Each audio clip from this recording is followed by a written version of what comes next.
اور اللہ کے لیے ہے مثل اعلیٰ. یہ کیا ہے؟ اللہ کے لیے ہے مثل اعلیٰ، اور ترجمہ اس کا یہ ہے کہ اللہ ہی کی سب سے بڑی شان ہے. وَلِلَّهِ الْمَثْلُ الْأَعْلَىٰ، اس کا ترجمہ ہے اللہ کے لیے ہی سب سے بڑی شان ہے، یعنی سب سے بڑی شان اللہ کی ہے. اس کا مطلب کیا ہوا؟ سب سے بڑی شان اللہ کی ہے. اب وہ اللہ کی وہ اس شان کی اہمیت کیا ہے، وہ شان کی ماہیت کیا ہے، وہ شان کس مادیت کو کہا گیا جو سب سے بڑی ہے. یہ تو قرآن نے کہہ دیا نا کہ اللہ کی شان سب سے بڑی ہے. یہ یار مسئلہ. اب مسئلہ یہ دیکھنا ہے وہ شان ہے کیا جس کو اللہ نے فرمایا کہ اللہ کی شان سب سے بڑی ہے. اب آپ دیکھیں، نبوت جو ہوتی ہے الوہیت کی دلیل ہوتی ہے. نبوت الوہیت کی دلیل ہے. الوہیت کسی نے نہیں دیکھی، نبوت دیکھی ہے. نبوت جو ہے یہ خدا کی دلیل ہے، رب ہونے کی دلیل دیتی ہے، جبکہ خدا کسی نے نہیں دیکھا، نبوت دیکھی ہے، رسول دیکھا ہے. تو نبوت جو ہے وہ الوہیت کی دلیل، اور الوہیت کسی نے دیکھی نہیں، نبوت دیکھی ہے. اس طرح ولایت نبوت کی دلیل ہوتی ہے. جیسے نبی جو ہے وہ دلیل ہے اللہ کی، اس طرح ولی جو ہے اس نبی کا وہ اس قوم میں دلیل ہے اس نبی کی. جس طرح نبوت جو ہے وہ الوہیت کی دلیل ہے، اس طرح ولایت نبوت کی دلیل ہوتی ہے. نبی اللہ کی شان ہوتا ہے، اور ولی اپنے امت میں اپنی نبی کی شان ہوتا ہے.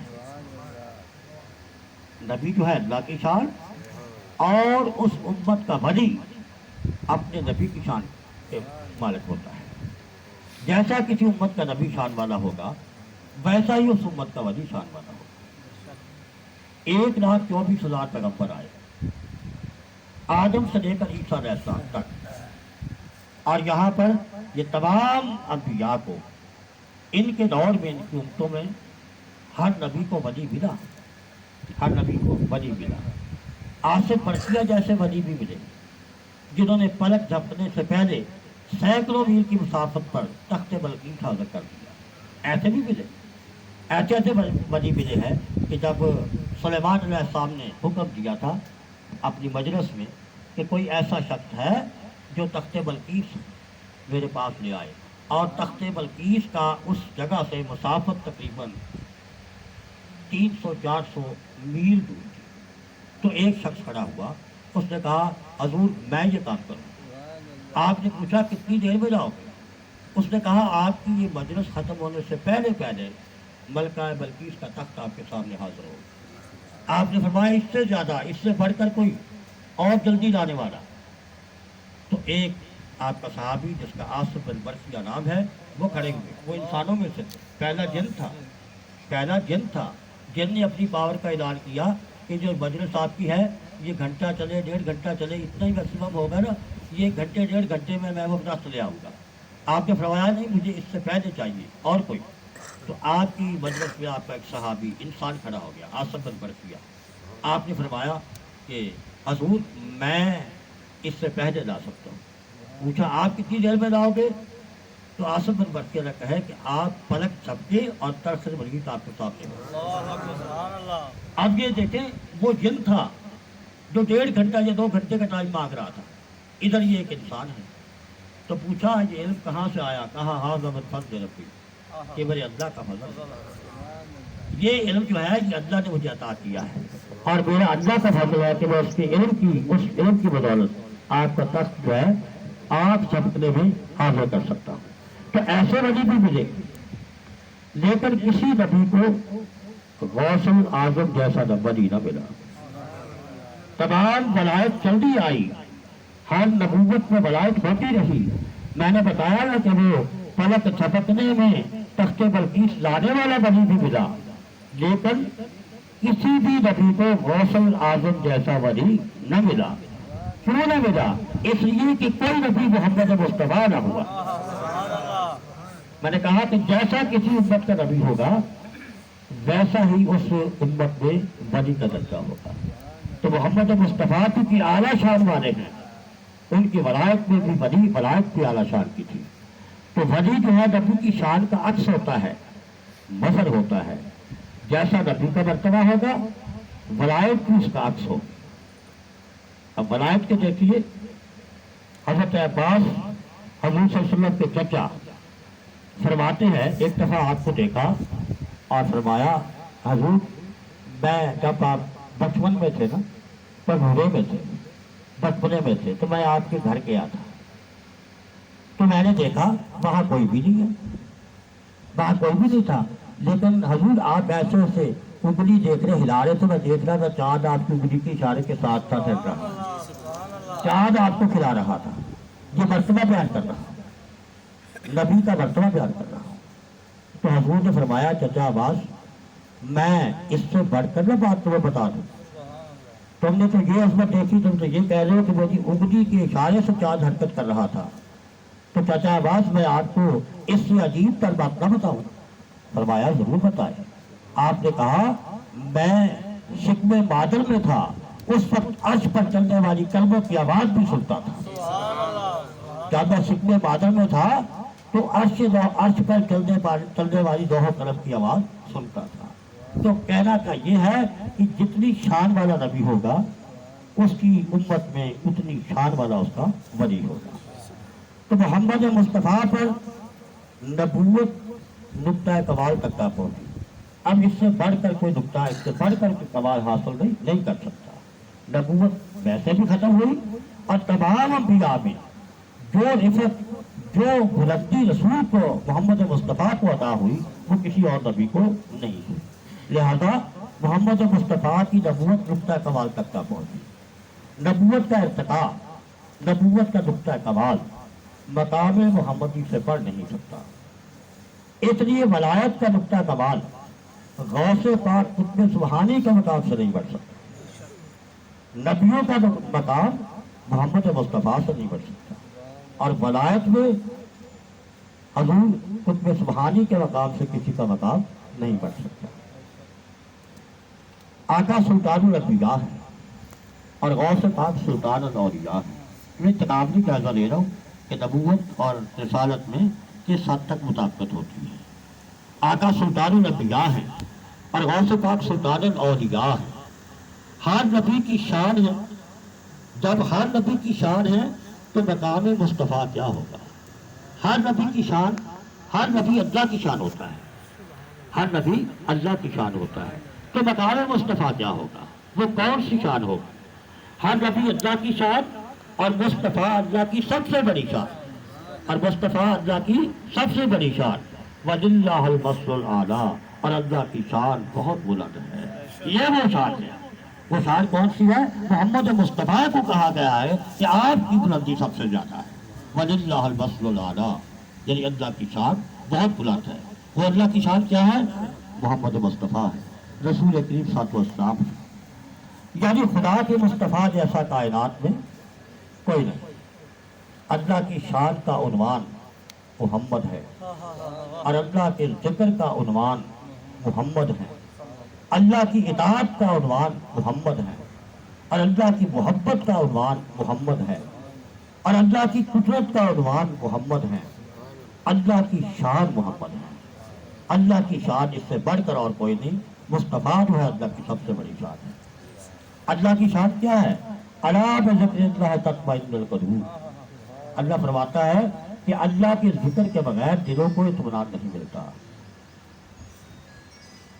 آپ امام سمرقندی نقل کرتے ہیں، عبداللہ بن ابن عباس سے مروی ہے، پوچھا وہ ذکر کیا ہے جس کے بغیر دلوں کو اطمینان نہیں ملتا؟ یہ قرآن کی آیت جو ہے الا بذکر اللہ تطمئن القلوب.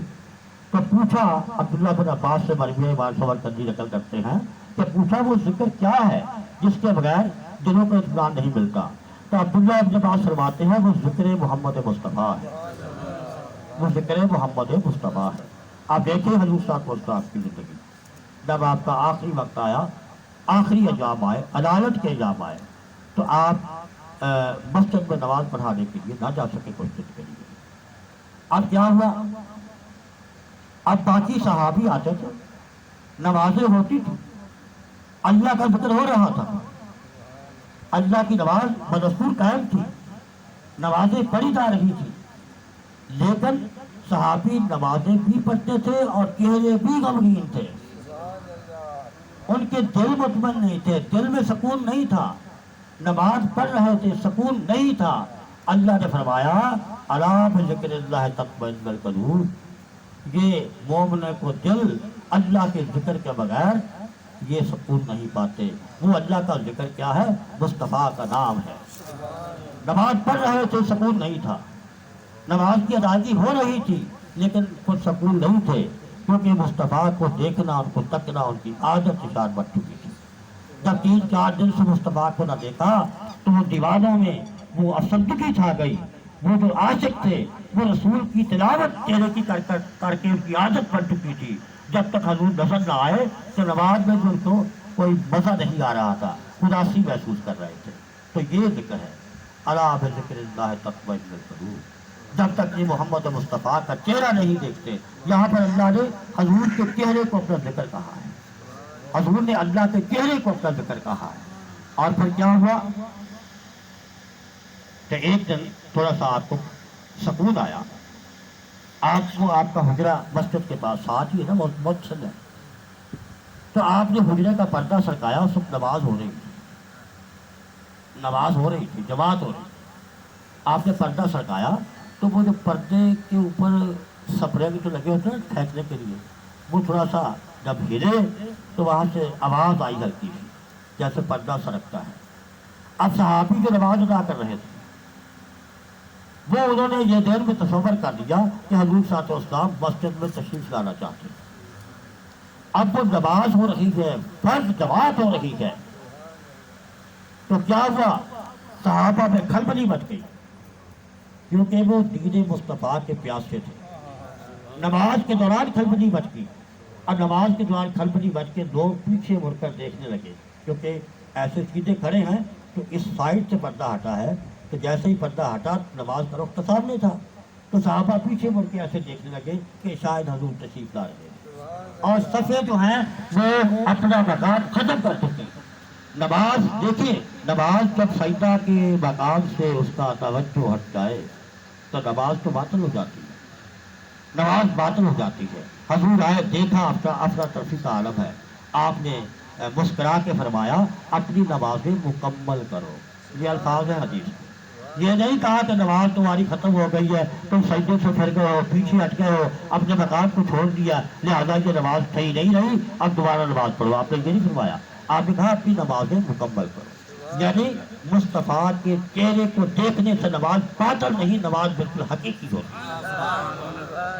حقیقت میں نماز ہوتی ہی وہی ہے جس میں مصطفیٰ کا تصور سامنے، مصطفیٰ کا چہرہ دیکھنے سے نماز باطل نہیں ہوتی، بلکہ نماز جو ہے اپنے درجہ کمال تک پہنچ جاتی ہے۔ آپ نے فرمایا اپنی نمازوں کو مکمل کرو۔ تو دلوں کا اطمینان چاہتے ہو تو محمد مصطفیٰ کے ہو جاؤ، اگر دل کا اطمینان چاہتے ہو نا تو مصطفیٰ کے دیوانے بن جاؤ۔ کیسے وہ کہتا ہے نا، رشتہ میرا خدا کی خدائی سے چھوٹ جائے، چھوٹے مگر نہ ہاتھ سے دامان مصطفیٰ، میرا نبی کے دامن نہ چھوٹے، اگر خدا کی خدائی ساری دنیا سے بھی اگر وہ رابطہ ختم ہو جاتا ہے تو اس کا افسوس نہیں ہے، لیکن مصطفیٰ کا جو ہے وہ واسطہ چھوڑنا وہ نہیں ہے۔ اللہ تعالیٰ فرماتے ہیں اہدنا الصراط المستقیم، مجھ سے سیدھی راہ مانگو، مجھ سے سیدھی راہ مانگو۔ عبداللہ ابن عباس سے پوچھا صراط مستقیم کیا ہے؟ انہوں نے فرمایا محمد عربی کا نام ہے، یہ صراط مستقیم محمد مصطفیٰ کا نام ہے۔ صراط مستقیم اس طرح حضرت ابو عالیہ نے روایت کیا ہے، کتابی ترجمہ امام حسن بصری تک بروایت عبداللہ بن عباس پہنچا تو آپ تڑپ اٹھے اور کہا خدا کی قسم، عبداللہ ابن عباس نے درست ترجمہ کیا ہے۔ کیا ترجمہ؟ کہ صراط مستقیم محمد مصطفیٰ کی ذات ہے۔ یہ امام حاکم المستدرک نے سند کے ساتھ بھی حدیث روایت کی ہے۔ اور اس کے بعد بَاعْتَصِمُوا بِحَبْلِ اللَّهِ جَمِيعًا، سب مل کر مضبوطی سے اللہ کی رسی کو تھامے. اور عبداللہ ابن عباس فرماتے ہیں اللہ کی رسی محمد. اللہ کی رسی کیا ہے؟ محمد مصطفیٰ ہے. حب اللہ، ذکر اللہ، صراط اللہ، نور اللہ، معرفت اللہ، اور پھر کہوں خدا کی قسم وجہ اللہ محمد ہے. یہ اللہ کا مکرم ہے. یہ محمد مصطفیٰ اللہ کا ظاہری مکرم ہے. سب بس ایک رب محمد نہیں، باقی سب کچھ محمد ہے. بس رب رب ہے، ایک دیوار قائم ہے. ایک رب محمد نہیں، باقی سب کچھ محمد ہے. دین محمد، قرآن محمد، اسلام محمد، اور خدا کی قسم کعبہ محمد. باقی سب کچھ محمد کی خیرات ہے. یہ تمام اللہ کے سوا باقی ہر چیز محمد مصطفیٰ پر منتہا ہوتی ہے. جس طرف اشارہ کر دیا قبلہ ہو گیا. اب قبلے کی بات کر رہے ہیں نا، کعبہ بہت متبرک ہے ہمارے لیے، کوئی شک نہیں ہے. تو قبلہ وہ محمد مصطفیٰ کی خواہش کا ہے، سمت کا کوئی تعین نہیں. اللہ کہتا ہے میرے لیے تمام سمتیں برابر ہیں. میرے محبوب جس طرح تیرا اشارہ ہے، جس میں تو خوش ہے، میں اس کو قبلہ کر دیتا ہوں. اور قرآن اس سلسلے میں یہ کہتا ہے کہ جب یہ عصر کی نماز کے 2 رکعتیں پڑھی جاتی تھی، تیسری رکعت میں نماز کے دوران وحی نازل ہوئی. کیوں نازل ہوئی؟ اس لیے کہ اس سے پہلے مسلمانوں کا جو قبلہ تھا وہ بیت المقدس تھا، اور بیت المقدس قبلہ تھا، اور سبھی لوگ یہود و نصارہ کا بھی یہی تھا. اب جب یہود و نصارہ کا یہی تھا تو وہ یہود و نصارہ اعتراض کرتے تھے. نبی پاک سے کہتے تھے کہ آپ کہتے ہیں ہمارا دین الگ ہے، ہمارا دین جدا ہے، ہمارا دین سچا ہے، سب سے اعلیٰ ہے. تو اگر آپ کا دین الگ ہے تو پھر آپ کا قبلہ بھی تو الگ ہونا چاہیے تھا. آپ ہمارے ہی قبلے کے رخ کر کے نماز پڑھتے ہیں اور یہ اعلان بھی کرتے ہیں کہ ہمارا دین الگ ہے، ہمارا دین اعلیٰ ہے. اس لیے حضور کے ذہن میں یہ بات تھی، خرش تھی. وہ نماز کے دوران آپ نے آسمان کی طرف نگاہ کی، اور یہ بات نوٹ کر لیں اس وقت تک نماز میں آگے پیچھے دائیں بائیں اوپر نیچے دیکھنے کی منامت نہیں تھی. یہ بعد میں منامت تھی کہ آگے پیچھے نہیں دیکھ سکتے، اوپر نیچے نہیں دیکھ سکتے. تو آپ نے ایسے آسمان کی طرف دیکھا، اور دل میں یہ بات تھی کہ یہ کافر، یہ جو یہود و نصارہ مجھے تان کرتے ہیں، ابھی کوئی دعا بھی نہیں کی، صرف دیکھا ہے. تو اللہ پاک نے فوری وحی نازل فرما دی کہ اے محبوب تمہارا بار بار آسمان کی طرف دیکھنا، ہم جانتے ہیں کہ تمہارے دل میں کیا ہے. اب اسی وقت اسی نماز میں ابھی فوری طور پر اپنا رخ خانہ کعبہ کی طرف، بیت الحرام کی طرف کر دو. آج کے بعد مسلمانوں کا کعبہ بیت الحرام ہوگا، بیت المقدس نہیں ہوگا. یہ بات اب یہ ہے، یہ بھی ایک بات ہے. اب یہ بات جو اللہ نے کی اس کے بعد آگے اعلان فرمایا کہ اے محبوب ہم یہ کام کیوں کر رہے ہیں، یعنی قبلہ کی تبدیلی کیوں کر رہے ہیں تبدیل قبلہ. فرمایا کہ ہم یہ کام اس لیے کر رہے ہیں کہ تو ہم سے نہال ہو جائے، تو ہم سے خوش ہو جائے. بھائی تیری خوشی کو خاطر رکھتے ہوئے ہم قبلے کو چینج کر رہے ہیں. اور پھر اگلا بات وہ عام سمجھ والی نہیں ہے، اس کو سمجھنے کی ضرورت ہے، بصیرت کی ضرورت ہے. اور وہ بات یہ ہے اور تمہیں اپنے برائے کی پہچان ہو جائے. اب دیکھو صحابی مقتدی ہے، صحابی مقتدی ہے، اور اللہ کہہ رہا ہے کہ تجھے خوش کرنے کے لیے بنا رہا ہوں یہ قبلہ، اور اس لیے کر رہا ہوں کہ تمہیں اپنے برائے کی پہچان ہو جائے. تو اس کا مطلب یہ ہوا کہ آپ کے مقتدی میں آپ کے اپنے بھی تھے، اپنے غیر بھی تھے. اپنے کون تھے اور غیر کون تھے، اس کا جائزہ لے لیں. صحابی جو آپ کے پیچھے نماز پڑھ رہے تھے اس میں آپ کے اپنے بھی تھے، غیر بھی تھے. یہ اللہ کے قرآن کے مطابق ہے نا کہ تمہیں اپنے برائے کی پہچان ہو جائے. اور اپنے کون تھے؟ اپنے وہ تھے کہ نبی نے جیسے ہی رخ پھیرا مسجد حرام کی طرف، انہوں نے بغیر سمجھ کے، بغیر کچھ سوچے سمجھے کہ جدھر محمد مصطفیٰ کا چہرہ جائے ہمارا بھی ادھر ہی جائے گا. نہ کوئی دلیل مانگی، نہ کوئی اس کی وجہ مانگی، نہ اس کا انتظار کیا، فوری پھر گئے. وہ اپنے تھے.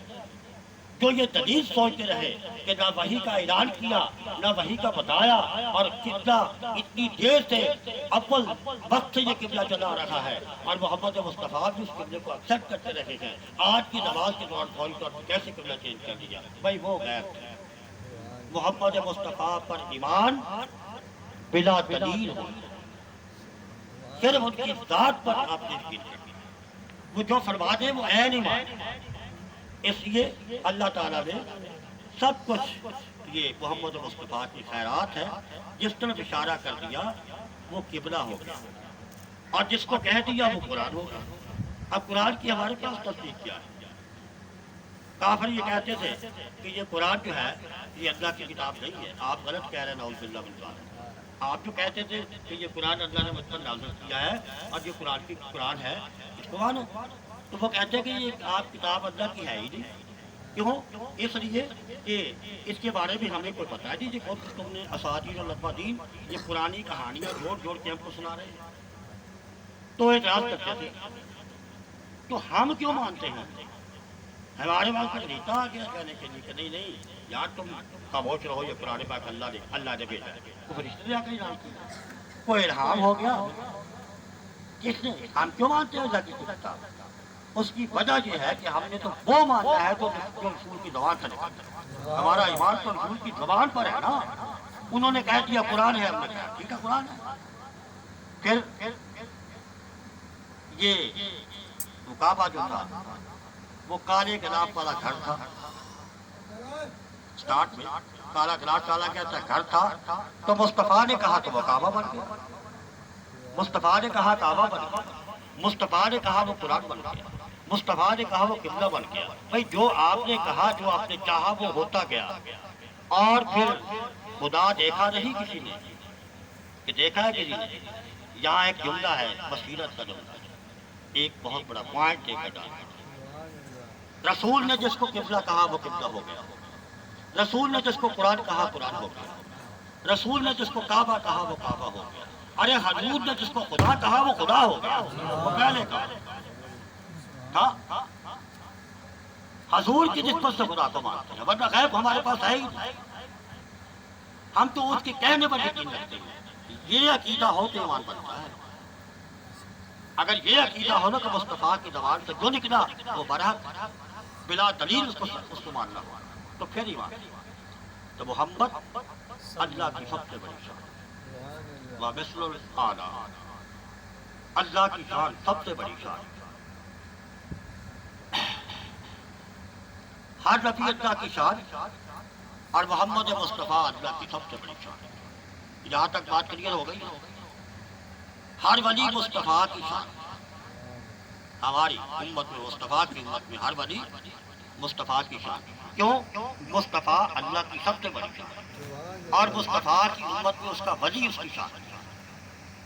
مصطفیٰ، ہر ولی مصطفیٰ کی شان، اور غوث اعظم مصطفیٰ کی سب سے بڑی شان۔ جس نے مصطفیٰ کو دیکھنا ہو وہ بغداد میں غوث اعظم کو دیکھنا۔ سرکار مصطفیٰ کی سب سے بڑی شان غوث اعظم۔ اب حضور کی جو شان ہے وہ بیان تو نہیں ہو سکتا، پھر بھی قرآن کے کچھ شواہد دیکھنے ہیں۔ وَإِذَا أَخَذَ اللَّهُ مِيثَاقَ النَّبِيِّينَ لِمَا آتَيْتُم مِّن كِتَابٍ وَحِكْمَةٍ ثُمَّ جَاءَكُمْ رَسُولٌ مُصَدِّقٌ لِمَا مَعَكُمْ لِتُؤْمِنُوا بِهِ وَلَتَنصُرُنَّهُ قَالَ أَقْرَرْتُمْ وَأَخَذْتُمْ عَلَىٰ ذَٰلِكُمْ إِصْرًا قَالُوا أَقْرَرْنَا قَالَ فَاشْهَدُوا وَأَنَا مَعَكُمْ مِنَ الشَّاهِدِينَ۔ اور یاد کرو جب اللہ نے پیغمبروں سے ان کا عہد لیا، پیغمبروں سے عہد کب لیا؟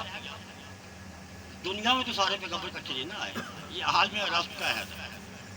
دنیا میں تو پیغمبر وقفے جاتے رہے نا، ٹھیک ہے نا؟ اور اکٹھے کہاں تھے؟ یہ پیغمبروں کی روحیں اکٹھی تھی، الست میں اکٹھی تھی، تو اللہ نے الست میں عہد لیا، اس کو الست کا عہد کیا ہے؟ پیغمبروں کی روحوں سے وعدہ لیا۔ کیا وعدہ لیا؟ کہ جو میں تم کو کتاب و حکمت دوں، یہ وعدہ لیا۔ پیغمبروں کی روحوں کو اکٹھا کیا، جو پیغمبر بنانے تھے وہ روحیں مخصوص ہوئی تھی، اور ان روحوں کو اکٹھا کر کے اللہ نے سب سے عہد دیا کہ اگر میں تمہیں علم و حکمت دوں۔ اب علم و حکمت سے مراد کیا؟ علم و حکمت سے مراد پیغمبری ہے رسالت، کہ تمہیں رسالت عطا کرو، تمہیں نبی بنا، تمہیں رسول بنا. پھر تمہارے پاس وہ رسول آئے جو تمہاری کتابوں کی تصدیق فرمائے.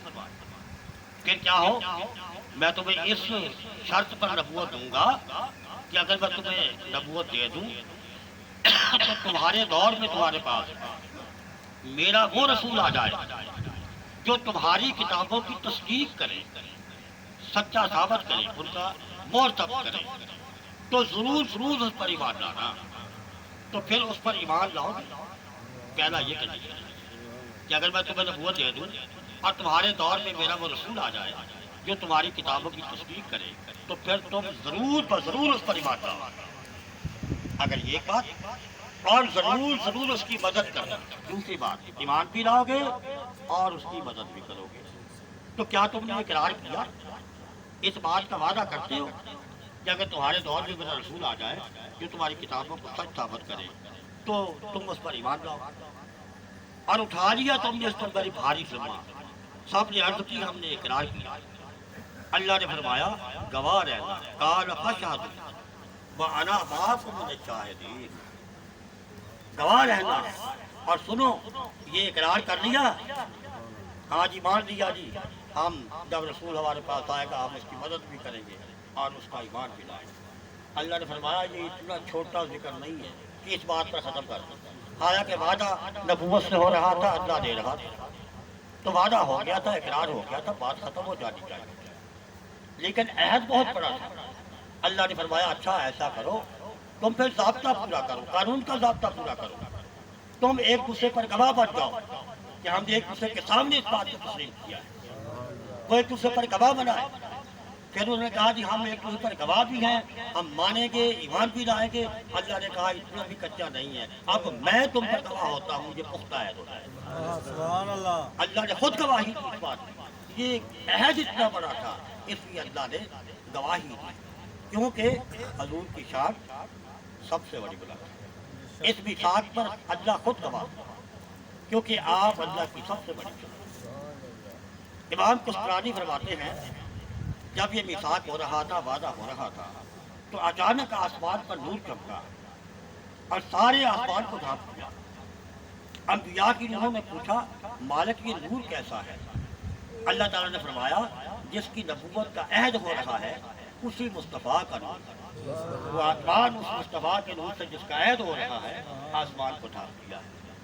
تو مصطفیٰ کا عہد ہوا تو تمام انبیاء نے گردنیں جھکا دی، اور امت مصطفیٰ بھی ولایت غوث کی بات ہوئی تو تمام ولیوں نے گردنیں جھکا دی.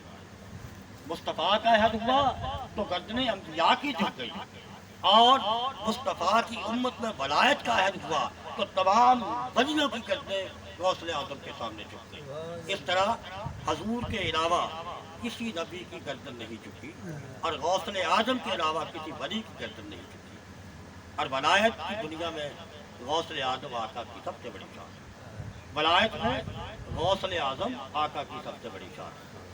ذکر کا غوث کا ذکر ذکر مصطفیٰ ہے اور مصطفیٰ کا ذکر ذکر خدا ہے. اللہ تعالیٰ نے غوث پاک کی ولایت کو عصمت کیا، بڑھایا. سب انبیاء کو معجزات عطا فرمائے، ولایت کو کرامات عطا فرمائے. نبیوں کو معجزے دیے اور ولایت کو کرامات دیے. نبی کا معجزہ اللہ کی شان کا اظہار ہوتا ہے. نبی سے جو معجزہ سرزد ہوتا ہے وہ اللہ کی شان ہوتی ہے، اور ولی کی کرامت اس کی نبی کی شان ہوتی ہے. ولی سے جو کرامت ظاہر ہوتی ہے اس کی ولی کی شان ہوتی ہے. نبی کو کثرت امت عطا فرمائی. ہمارے نبی کو کثرت امت، بہت زیادہ امت عطا فرمائی. حدیث میں آتا ہے کہ جنت میں کل 120 صفحے ہوں گے. جنت میں 120 صفحے ہوں گی، جن میں سے میری امت کی 80 صفحے ہوں گے. 80 صفحے محمد مصطفیٰ فرماتے ہیں کہ میری امت کی ہوگی، اور امت محمدی کی کثرت ہوگی، اور باقی 1,24,000 پیغمبروں کی 40 صفحے ہوگی. اس طرح اللہ نے نبی صلی اللہ علیہ وسلم کی امت میں وسعت کی عطا فرمائی، کثرت عطا فرمائی. جہاں محمد مصطفیٰ کی امت میں کثرت عطا فرمائی، وہاں غوث پاک کو کثرت مریدین عطا فرمائی. غوث پاک کے مرید کثرت سے ہیں، جنہوں نے غوث پاک کی بیعت کی وہ بھی مری، اور جنہوں نے گردنیں جھکا دی وہ بھی مری، جو بیعت کی وہ مری، جنہوں نے گردنیں جھکائی اس کو صدقنا آمنا کہا وہ بھی مری، کیونکہ تمام ولیوں نے غوث پاک کے قدم اپنی گردنوں پر تسلیم کیا۔ یوں تمام سلسلے غوث پاک سے فیض رسا، سلسلہ قادری، چشتی، نقشبندی، سہروردی، یہ سارے سلسلے غوث پاک سے فیض حاصل کرتے ہیں۔ خواجہ خواجگان سلطان الہند خواجہ عبید سید معین الدین چشتی رحمۃ اللہ علیہ خراسان میں مراقبہ میں ہیں، اور مراقبے میں سنا غوث اعظم فرما رہے ہیں میرا قدم اللہ کے ہر ولی کی گردن پر ہے۔ خواجہ خواجہ نے غوث پاک کا فرمان مراقبہ میں سنا اور کہا یا غوث آپ کا قدم میری گردن پر ہی نہیں میرے قدوں پر تسلیم کیا۔ جب خواجہ معین الدین نے مراقبہ میں اقرار کر دیا تو پھر آپ حصول فیض کے لیے بغداد تشریف لائے۔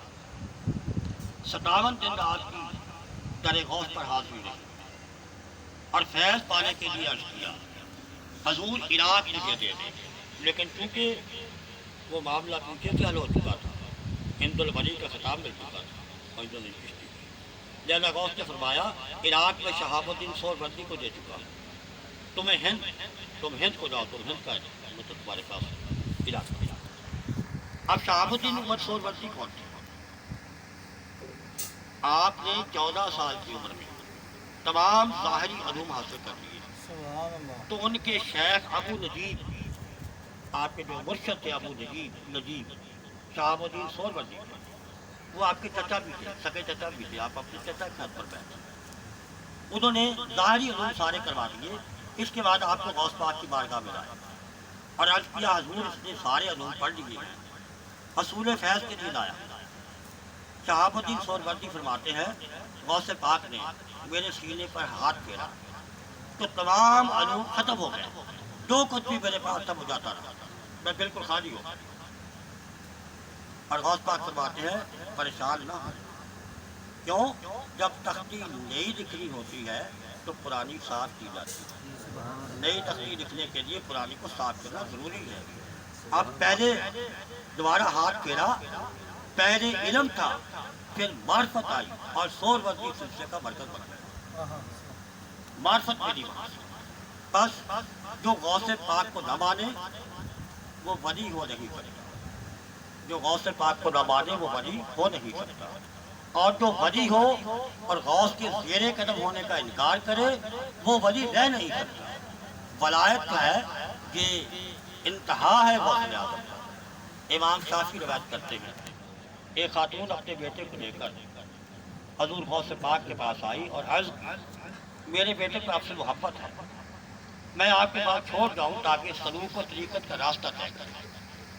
طویل عرصے کے بعد وہ عورت اپنے بیٹے سے ملنے آئی اور دیکھا بیٹے کا رنگ زرد ہے، کمزوری بے تحاشا ہے اور جو کی سوکھی روٹی کھا رہا ہے۔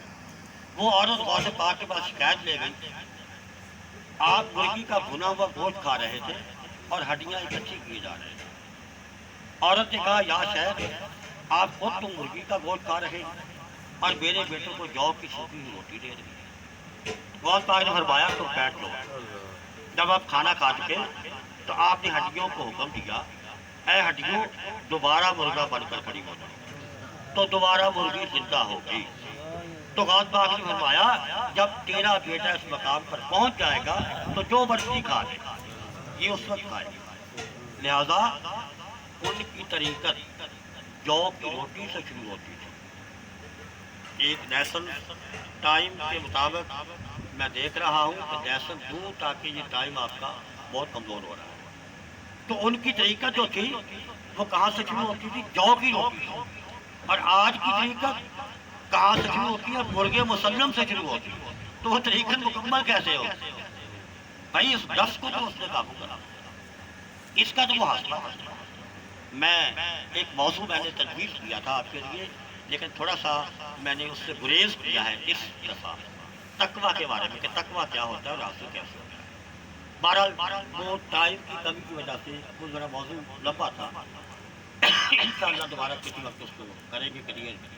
اب چونکہ ٹائم ہو گیا ہے، بس اتنا ہی میری گزارش ہے کہ آپ ذرا ذوق و شوق سے آتے رہیں کیونکہ ایسا ہو جائے گا کہیں نہ کہیں کوئی نہ کوئی شعبہ نہیں جل جائے اور کوئی نہ کوئی ہماری رہبری کا سامان پیدا ہو جائے. وبا علیہ السلام.